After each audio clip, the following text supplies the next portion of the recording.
আমাক কি ক'ব বিচাৰিছে আমি পদবন্ধে আলোচনা কৰিম। এতিয়া কৈছে কৰৈ মুঠ ভকতি যদ্যপি দুষ্ট চিতে দহৈ পাতেক তাৰ তথাপি তৰিতে। আমি দুপৰীয়া আলোচনা এইটো কৰিছিলোঁ যে জানিবা নাজানি কৰে নামৰ কীৰ্তন তথাপিতো পাপদহী নামে কৰে চন। আপুনি নাজানিও যদি ঈশ্বৰৰ নাম এটা লয় সিও পাপ দহন কৰিব। আপুনি দুষ্ট চিতে যদি ঈশ্বৰৰ নাম লয় তেতিয়াও আপোনাৰ পাপ দহন কৰিব বুলি কৈছে। দুষ্ট চিতে যদি মানে কৰৈ মুঠ ভকতি যদ্যপি দুষ্ট চিত্তে, সৎবুদ্ধি নহয় দুষ্ট চিতে কৰিছে, দহৈ পাতেক তাৰ তথাপি তৰিতে, তথাপিও তাৰ পাপবিলাক দহন কৰিবই। একোৱে নচাৱে পাপ পুণ্য যত আছে, ভগৱন্তৰ নামে পাপ পুণ্য একো বিচাৰ নকৰে। যেন মহাবহনী কেঁচা শুকান নবাচে, জুয়ে যেনেকৈ কেঁচা শুকান নাবাচে সকলো পুৰিব, ভগৱন্তৰ নামে তেনেকৈ সকলো পাপ দহন কৰিব। আন ক্ষুদ্ৰ দেৱতাটো যদি নেদৈ মতি, এতিয়া আমাৰ এইটো ভাগৱতত ভগৱন্তই নিজে উদ্ধৱক কোৱাৰ চলে কৈছে যে আন ক্ষুদ্ৰ দেৱতাটো যদি নেদৈ মতি, মহা দুৰাচাৰো কৰে আমাতো ভকতি। যে কোনো নিয়ম নীতি নাই, অনাচাৰ বেভিচাৰ কৰে, কিন্তু আন দেৱতা নভজি যদি মোটেই চিত্ত দিয়ে। মনত ৰাখিব কথাটো যে আন ক্ষুদ্ৰ দেৱতাটো যদি নেদৈ মতি, অন্য দেৱতাত যদি মনোযোগ নিদি মহা দুৰাচাৰো কৰে আমাতো ভকতি। কোনো নীতি নিয়ম নাই, অনাচাৰ বেবিচাৰ কৰে, কিন্তু মুঠ ভকতি কৰে। সেহিহে পৰম সাধু জানা মহাশয়, সেইজন পৰম সাধু যিজনে আন দেৱতা ত্যাগ কৰি একমাত্ৰ ভগৱন্তক ভজনা কৰে, সেইজন মহাসাধু বুলি কৈছে। যিহেতু আমাকো মাত্ৰ কৰিলে নিশ্চয়, যিহেতু তেওঁ মোক নিশ্চিত কৰিলে। এতেকে নোচোৱাই পাব পুণ্য কলেবৰ, তেওঁক আৰু পাপ পুণ্য স্পৰ্শ কৰিব নোৱাৰে। পৰম মুক্তিৰ পাত্ৰ ভৈল সিটো নৰ, সেই গুণবিশিষ্টজন মুক্তিৰ অধিকাৰী হৈ যাব। কুৰ্তকী পণ্ডিতে যদি নমানে ইহাক, যুক্তি তৰ্কৰ দ্বাৰা যদি কোনোবা পণ্ডিতে ইয়াক মান্যতা নিদিয়ে, ঢোল কোবাই উদ্ধবাহু খান্দা তাৰো বাক, তাক ঢোল কোবাই হ'লেও তাৰ বাক্য খণ্ডন কৰিবা। দুৰাচাৰো তৰৈ আত ইটো কোনো চিত, মহা দুৰাচাৰো এই নামৰ দ্বাৰা উদ্ধাৰ হ'ব পাৰে, ইয়াত কোনো চিন্তা কৰিবলগীয়া নাই। চণ্ডালকো কৰৈ মূৰ ভকতি পবিত্ৰ, চণ্ডালকো মোৰ ভকতিয়ে পবিত্ৰ কৰে। যিটো কথা আমাৰ চাণ্ডালিনীয়ে দেখুৱাই থৈ গৈছে নাৰদক, গুৰুজনাৰ নিজৰ হস্তেৰে লিখা ভক্তি প্ৰদীপত এই কাহিনীটো আছে। এদিন চাণ্ডালিনীয়ে গংগাৰ পাৰে পাৰে আহি আছিল। আহি থাকোঁতে সুশীল ব্ৰাহ্মণে পূজা কৰি আছিল। পূজা কৰা দেখি চাণ্ডালিনী আহি সুধিলে, বোপা সুশীল তুমি কাৰ পূজা কৰিছা? আই চাণ্ডালিনী, মই বিষ্ণুতকৈও শ্ৰেষ্ঠ দেৱতা পূজা কৰিছোঁ। চাণ্ডালিনীয়ে বোলে বিষ্ণুতকৈ শ্ৰেষ্ঠ দেৱতা? বিষ্ণুতকৈ শ্ৰেষ্ঠ দেৱতা। সেইজন কোন? ইন্দ্ৰ। উদ্ধবাহুৱে ক'লে। শুনাৰ লগে লগে দুইখন কালত ঠিলা দি কি শুনিলোঁ বুলি দৌৰ মাৰি গৈ গংগাত 108 বাৰ বুৰ মাৰি বাহিৰটো শুদ্ধ কৰিলে, কিন্তু কাণেদি শব্দটো সোমাই গ'ল। এতিয়া আপোনালোকে ভাগৱত ব্যাখ্যা শুনি আছে, গাৰ নোমে নোমে ইয়াৰ শব্দ ব্ৰহ্ম সোমাই গৈছে। মনত ৰাখিব কথাটো। গতিকে 108 বাৰ ধুই বাহিৰটো পৰিষ্কাৰ কৰিলে, কিন্তু কাণেদি শব্দটো সোমাই যোৱাৰ কাৰণে তাৰ প্ৰতিক্ৰিয়াৰ পৰা নিজক বচাবৰ কাৰণে পাৰতে বহি কৃষ্ণ নাম জপ কৰি আছে। তেনেকুৱাতে নাৰদ মুনি আহি ওলালহি। আহি চাণ্ডালিনীক দেখি ক'লে, আই চাণ্ডালিনী তুমি তিতা বস্ত্ৰে কি কৰিছা? বোপা নাৰদ কি ক'বা, আজি মোৰ ডাঙৰ দুৰ্ঘটনা। কি হ'ল? মই গংগাৰ পাৰে পাৰে আহি আছিলোঁ, সুশীলে পূজা কৰি আছিল। কাৰ পূজা কৰা বুলি সোধাত বিষ্ণুতকৈও শ্ৰেষ্ঠ দেৱতা বুলি ক'লে, আৰু সেইজন কোন বুলি সোধাত ইন্দ্ৰ বুলি ক'লে। কোৱাৰ লগে লগে মই কাণত ঠিলা দি দৌৰ মাৰি 108 বাৰ গংগাত বুৰ মাৰি বাহিৰটো শুদ্ধ কৰিলোঁ, কিন্তু শব্দটো কাণেদি সোমাই গ'ল। তাৰ প্ৰতিক্ৰিয়াৰ পৰা নিজক বচাবৰ কাৰণে কৃষ্ণ নাম জপ কৰি আছোঁ। নাৰদে ক'লে, কি কোৱা চাণ্ডালিনী? যাক চুলে গা ধুব লাগে, যাৰ ছাঁটো গছকিলে অপবিত্ৰ হয়, যাৰ লগত সংলাপ কৰিলে অপবিত্ৰ হয়, তোমাক অপবিত্ৰ কৰিছে ইয়াতে মই আশ্চৰ্য প্ৰকাশ কৰিছোঁ এতিয়া চাণ্ডালিনীয়ে ক'লে বোপা নাৰদ তুমি ঠিকেই কৈছা কিন্তু মোৰ পূৰ্বজন্মত ভগৱন্তৰ চৰণত এটা নিবেদন আছিলে আৰু হেতুত মই অনুমোদন পাইছোঁ মোৰ নিবেদনটো আছিল কৰ্মফলে জীৱা জন্ম হৌক সংসাৰত প্ৰভু নচাৰ উকচিত তোৱা চৰণত প্ৰভু কৰ্মফলে মোক য'তেই জন্ম নিদিয়া তাত মোৰ ক'ব লগা নাই মহানগৰতে দিয়া বা চহৰতে দিয়া পাহাৰৰ ওপৰতে দিয়া বা নদীৰ পাৰতে দিয়া বৰুৱাবাৰী গাঁৱতে দিয়া বা যোৰহাটতে দিয়া তাতেই থাকি মই যাতে তোমাৰ গুণনাম ল'ব পাৰোঁ সেই কৃপা তুমি মোক কৰিব লাগিব গতিকে তুমি কোৱাৰ দৰে মই চাণ্ডালিনীৰ গৰ্ভত কৰ্মদোষত জন্ম ল'লোঁ সঁচা কিন্তু কৃষ্ণে কি পৰম দেও সংসাৰতে সাৰ পাতকী উত্তৰে মাত্ৰ নাম লৈলে যাৰ সেই কৃষ্ণ এৰি যিটো আনদেৱ পূজৈ পশুটো অধম সিটো একোৱে নুবুজৈ হেন পাখণ্ডত মই কৰিলোঁ আলাপ এতেকে সিজিল মোৰ অমোচন পাপ নাৰদটো আচৰিত খাই গ'ল মই এই মুহূৰ্তলৈকে 12 বৈষ্ণৱৰ ভিতৰত নিজকে এজন শ্ৰেষ্ঠ বৈষ্ণৱ বুলি ভাবি আছিলোঁ কিন্তু এওঁৰ কথাই দেখোন মোক আজি দিব্য জ্ঞান প্ৰদান কৰি দিলে অতি পাতকী কৰি হৰিষ ধিয়াঐ কৃষ্ণক এক নিমিষ ভৈল পুণ্যশালী সিও বিচিত্ৰ পবিত্ৰকাৰীকো কৰে পবিত্ৰ গতিকে চাণ্ডালিনীৰ কথাই নাৰদক আৰু পবিত্ৰ ক'লে আৰু লগে লগে তেওঁ স্বীকাৰ কৰিলে চাৰিও বেদৰ তত্ত্ব তই আছ জানি তই সি উত্তম জাতি তই মহাজ্ঞানী তীৰ্থকো পবিত্ৰ কৰে ইটো কোনো চিত তোক দৰ্শনে হুৱে জগত প্ৰবৃত মই এই মুহূৰ্তলৈকে নিজকে 12 বৈষ্ণৱ ভিতৰত শ্ৰেষ্ঠ বুলি ভাবি আছিলোঁ কিন্তু তোমাৰ বক্তব্যই আজি মোৰ মানে জ্ঞান প্ৰদান কৰি দিলে দিব্য জ্ঞান প্ৰদান কৰি দিলে চাৰি বেদৰ সাৰ তত্ত্ব তই জানি আছ তই এই উত্তম জাতি তোক দৰ্শন কৰিলে তীৰ্থও পবিত্ৰ হৈ যায় এই কথা নাৰদে স্বীকাৰ কৰিবলৈ বাধ্য হৈছিল সেইকাৰণে কৈছে যে চাণ্ডালকো কৰৈ মোৰ ভকতি পবিত্ৰ নিজ মানুহো উত্তম হৈ যাব যদি ঈশ্বৰৰ ভক্তি কৰিব পাৰে দুৰ্জন মানুহ সজন হৈ যাব যদি ঈশ্বৰৰ কথা শ্ৰৱণ কৰিব পাৰে চাৰিও বেদৰ তত্ত্ব কৰিছা নিশ্চয় অৰ্জুনত গীতাতো কহিছা কৃপাময় এয়া চাৰি বেদৰ তত্ত্ব ইয়াৰ মাজেদি আমাক জনাইছে তপ জপ পৰম সন্ন্যাস মহাদানে নপাৱে আমাকো সাংখ্য যুগ তত্ত্ব জ্ঞানে মই দুপৰীয়া এই কথা আলোচনা কৰিছোঁ নাপাইবাহা মুকল আগ জ্ঞানে বা সন্ন্যাসে নাপাইবাহা মুকল আগ একাদশী উপবাসে এইবিলাক তত্ত্বৰ দ্বাৰা আমি ঈশ্বৰক পাব নোৱাৰোঁ গতিকে আমি ঈশ্বৰক পাবলৈ হ'লে ভক্তি সাধন কৰিব লাগিব কেৱল ভকতি মাত্ৰ মুক কৰৈ বৈশ্য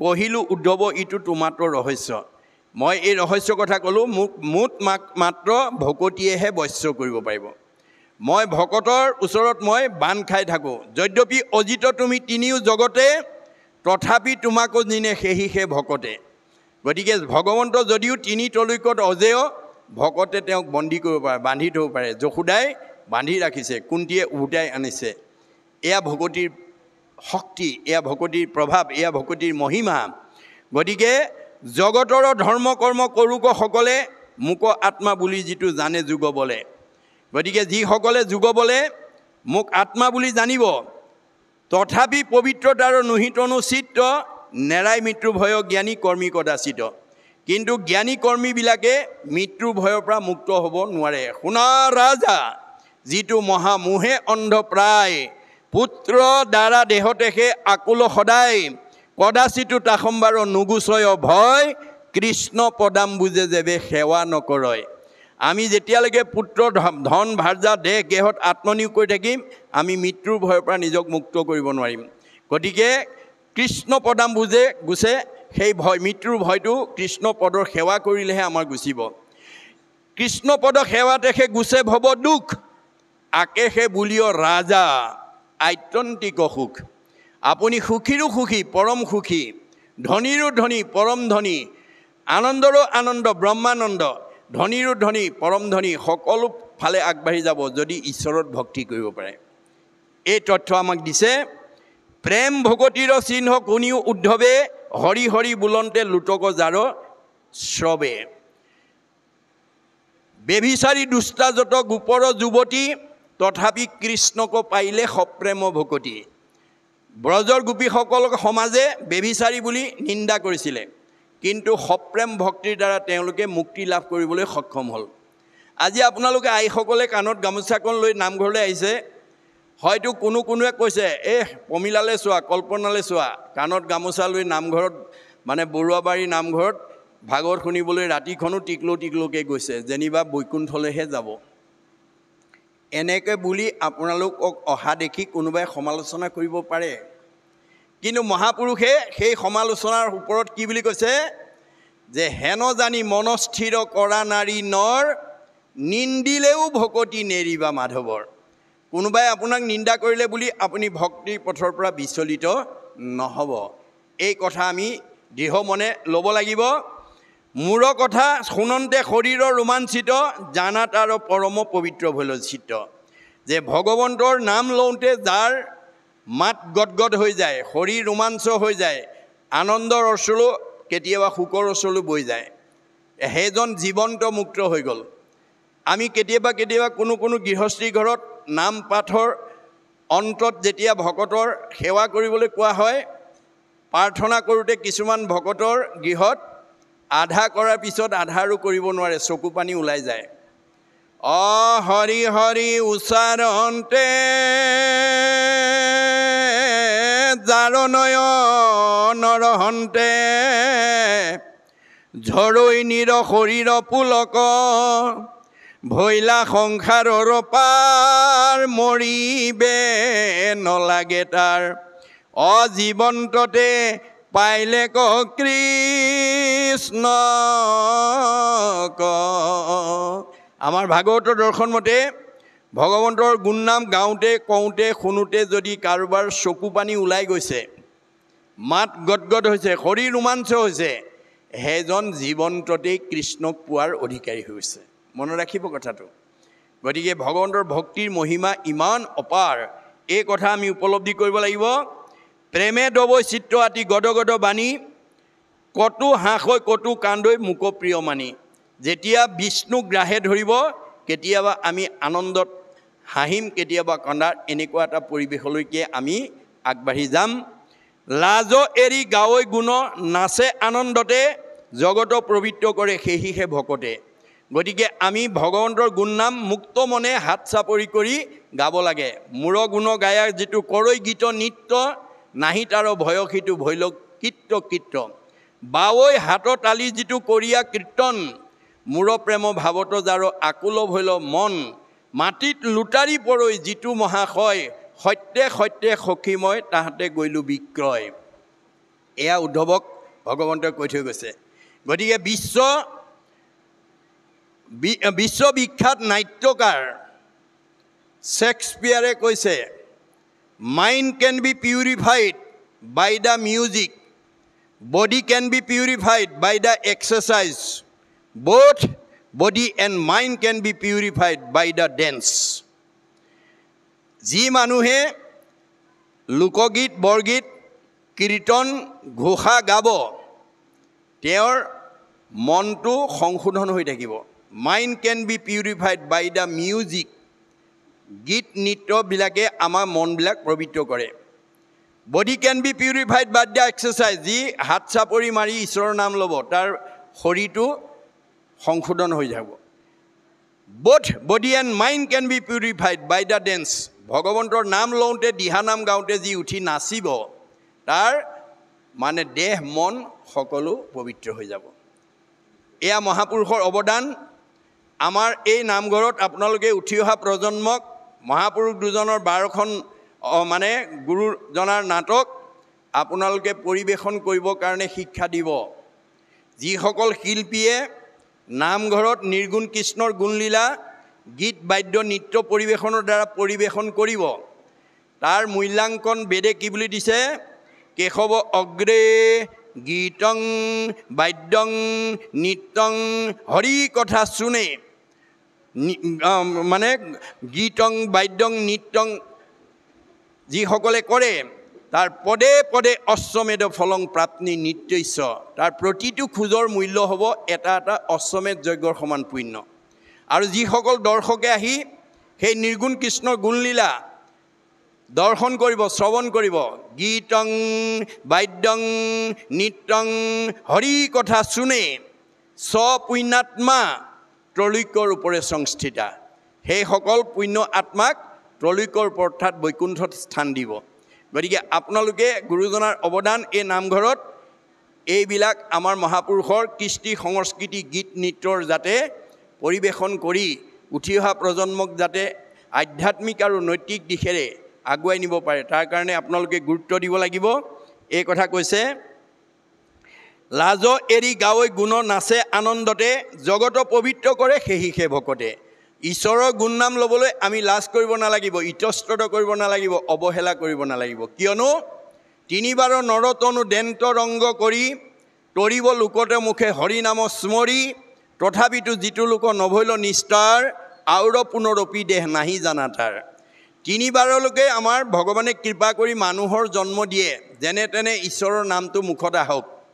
আৰু শংকৰদেৱে কৈছে এইটোৱে তোমালোকৰ ৩ নম্বৰ বাৰ বুলি ভাবি, হেন জানি ভকতিত তেজিও আলাস, আউৰ কি মনুষ্য হুইবা এৰা ইটো আশ।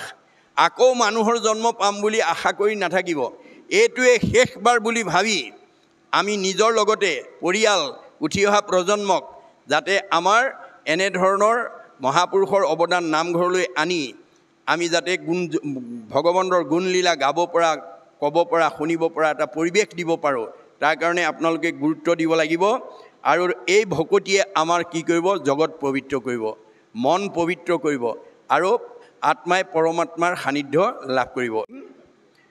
যাবৰ সময়ত কৈছে উদ্ধৱক, মোক লাগি প্ৰেম উপজিল যাৰ মনে, নেৰু তাৰ হৃদয়ক সখী সৰ্বক্ষণে। যাৰ অন্তৰত মোৰ প্ৰতি প্ৰেম ভাৱ উপজে সেইজনৰ হৃদয় এৰি মই যাব নোৱাৰোঁ। গতিকে ঈশ্বৰৰ কথা শুনিবলৈ যাতে আমি এটা শ্ৰদ্ধা ভাৱ, পৰম অনুৰক্তি, ঈশ্বৰেই ভক্তি। ভক্তিটো আমি দেখুৱাই দিয়া বস্তু নহয়, ই এটা গুণ যে আমি ঈশ্বৰৰ কথা জানিবৰ কাৰণে, ঈশ্বৰৰ কথা শুনিবৰ কাৰণে, ঈশ্বৰৰ কথা বুজিবৰ কাৰণে মনৰ যিটো অনুৰাগ, এইটোৱে হৈছে ভকতিৰ প্ৰতীক। আৰু এই ভাৱটো যাৰ অন্তৰত থাকিব সেইখন হৃদয় এৰি ভগৱন্ত যাব নোৱাৰে। মনত ৰাখিব কথাটো, সেইখন হৃদয় এৰি ভগৱন্ত যাব নোৱাৰে। গতিকে বান্ধিলে ক আমাৰ পাৱত প্ৰেম জৰি, জানা নাই উত্তম ভকত তাক সৰি। সেইজনতকৈ আৰু উত্তম ভকত দ্বিতীয় নাই। পৰম শ্ৰদ্ধায়ে যিটো ভজন্ত সৰ্বথা, হুইবেক মুকুট সিটো ইটো কোনো কথা। যে পৰম শ্ৰদ্ধাভাৱে যিজনে মোক ভজিব তেওঁ মুক্তি লাভ কৰিব, ইয়াত কোনো বাধা নাই, তেওঁ মুক্তি লাভ কৰিব। তাৰ সংগ পাইলে হুইবে জগত মুকুট। তেনে শ্ৰদ্ধাশীল, ঈশ্বৰৰ প্ৰতি শ্ৰদ্ধাশীল ব্যক্তিক যদি কোনোবাই সান্নিধ্য পায়, তাৰ সংগ পাইলে হুইবে জগত মুকুট, জগত মুক্তি হৈ যাব, সকলো লোকৰ উপকাৰ হ'ব। নেদেখিবা সখী ইটো কথা অদ্ভুত, এইটো বৰ অদ্ভুত বুলি নাভাবিবা। কাৰণ ঈশ্বৰৰ প্ৰতি যাৰ ভক্তি থাকে তেওঁ নিজেতো উদ্ধাৰ হ'বই আৰু আনকো তেওঁ উদ্ধাৰ কৰিব। এজন ভকতে জগতৰ উপকাৰ সাধন কৰিব, সমস্ত প্ৰাণী জগতক তেওঁ উপকাৰ সাধন কৰিব পাৰে ভকতিৰ দ্বাৰা। কৃষ্ণৰ বচন শুনি মুখ্য হৰি দাস, প্ৰণামী পুচন্ত পুনু তেজীয়া নিশ্বাস। কৃষ্ণৰ মুখেদি এই কথাখিনি শুনাৰ পাছত পৰম ভক্ত উদ্ধৱে নিশ্বাস কাঢ়ি পুনৰ প্ৰণাম জনাই সুধিছে কি বুলি? ভকতি পৰম গতি জানিলো নিশ্চয়, চেদিউক দেৱ দুনাই মনৰ সংশয়। যে ভকতি যে পৰম গতি পথ, এইটো মই নিশ্চিতভাৱে বুজিলোঁ। এতিয়া মোৰ মনৰ আৰু কেইটামান সংশয় আছে, তুমি দূৰ কৰা। বিষয়ক পৰম আপদ হেন জানি, তথাপিতো নেৰৈ কিবা আকৌ একো প্ৰাণী। বিষয় চিন্তাবিলাক আমাৰ পৰম আপদ বুলি জনা স্বত্তেও আমাৰ সমাজত মানুহে সেই বিষয়ৰ পৰা মুক্ত নহয় কিয়, বা বিষয়ৰ চিন্তাৰ পৰা তেওঁ এৰা নাখায় কিয়? মাৰন্তে ভৎসন্তে যেনে নিৰ্গত কুকুৰ। এটা কুকুৰক যদি কোনোবাই মানে চোৱা পাতনিত খাবলৈ আহোঁতে যদি মাৰেও, সি পুনৰ কি কৰে? তথাপিতো উচ্ছিষ্ট ভুঞ্জই তেজি নাযায় দূৰ।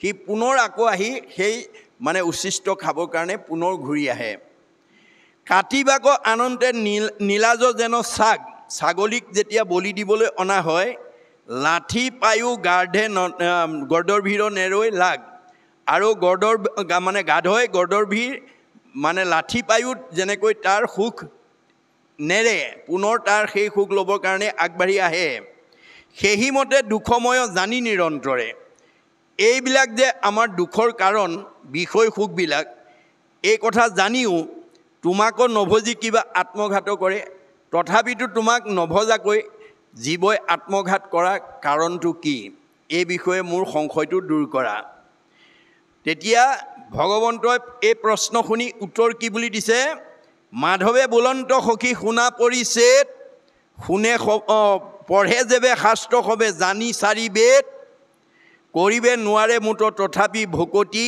নলয় নৰে যেবে সন্তৰ সংগতি যে চাৰি বেদ 14 শাস্ত্ৰ পঢ়িলেও মুঠ ভকতি কৰিব নোৱাৰিব যেতিয়ালৈকে সাধুৰ সংগ নলয় সাধুৰ সংগ নোলোৱালৈকে মুঠ ভকতি কৰিব নোৱাৰিব কৰ্ণত কহন্ত কথা কৃষ্ণে গুপ্য কৰি নাহিকে উপায় সখী সৎসংগ কৰি কাণৰ ওচৰত গৈ তেওঁ গুপ্য কথা কৈছে যে সাধুৰ সংগ নোলোৱালৈকে জীৱই উদ্ধাৰ হ'ব নোৱাৰিব নাহিকে উপায় সখী সুসংগক কৰি ভাল সংগৰ বিপৰীতে আমি কেতিয়াও উদ্ধাৰ হ'ব নোৱাৰোঁ আমাক সাধুৰ সংগ লাগিবই আমি সাধুৰ সংগ নহালৈকে আমাৰ মনৰ ভক্তি ভাৱ বা আমাৰ অন্তৰ পবিত্ৰ হ'ব নোৱাৰে আমাক নপাৱই কোনো জ্ঞানী কৰ্মী লোক জ্ঞানী আৰু কৰ্মী লোকে আমাক লাভ কৰিব নোৱাৰে আমাক পাব নোৱাৰে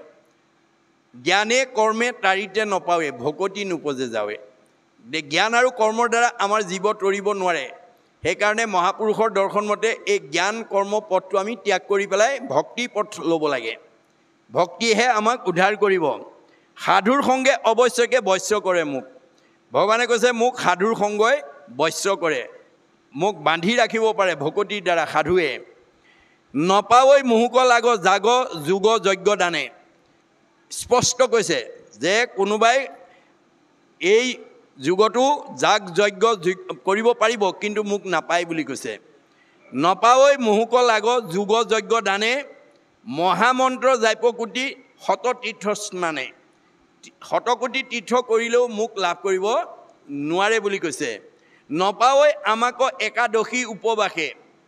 একাদশী উপবাসৰ দ্বাৰা মোক লাভ কৰিব নোৱাৰে নকৰয় বৈশ্যমুখ পৰম সন্যাসে আৰু সন্যাস ধৰ্ময়ো মোক বা সন্যাসেও মোক কি কৰিব নোৱাৰে বৈশ্য কৰিব নোৱাৰে আন কৰ্ম কৰিয়া মিছাটো মৰৈ লোকে এই আন কৰ্মবিলাক কৰি মানুহ মিছাতেই মৃত্যুক সাৱটি ল'ব লগা হৈছে ভকতৰ সংগক সম্যক পাৱৈ মোকে ভকতৰ সংগৰ দ্বাৰাহে মোক লাভ কৰিব পাৰিব সেইকাৰণে আমাক মহাপুৰুষে আহ্বান জনাইছে ভকতৰ সংগ সখী লৈবা প্ৰথমত শ্ৰৱণ কীৰ্তন মোৰ কৰিবা সতত ভকতেহে মূৰ হৃদি জানিবা নিশ্চয় ভকত জনৰ জানা আমি সি হৃদয় মুঠ পৰে ভকতে নিশ্চিন্তে কিছু আন ভকতত পৰে মই নিশ্চিন্ত হোৱান আপুনি গাঁৱত আলাপ কৰোঁতে কিবা কাৰণত ভগৱানৰ কথা নাপাতি যদি ভকতৰ কথাও পাতে তেতিয়াও আমাৰ পাপ বিনাশ হয় এনে ভকত আৰু ভগৱন্তৰ মাজত অভিন্ন গতিকে ভকতৰ কথা পাতিলেও আমাৰ পাপ মোচন হয় কহিলো হোক মহাগুপ্য কথাক উদ্ধৱ যিহেতু ভকত তুমি পৰম বান্ধৱ তুমি মোৰ পৰম বান্ধৱ মহাভকত কাৰণে তোমাক মই এই মহাগুপ্য কথাবিলাক গূঢ়তত্ত্ব কথাবিলাক তোমাক মই ক'লোঁ এইখিনিকে কৈছে ইয়াৰ পিছত কি কৈছে আমি আকৌ শুনিম কৃষ্ণ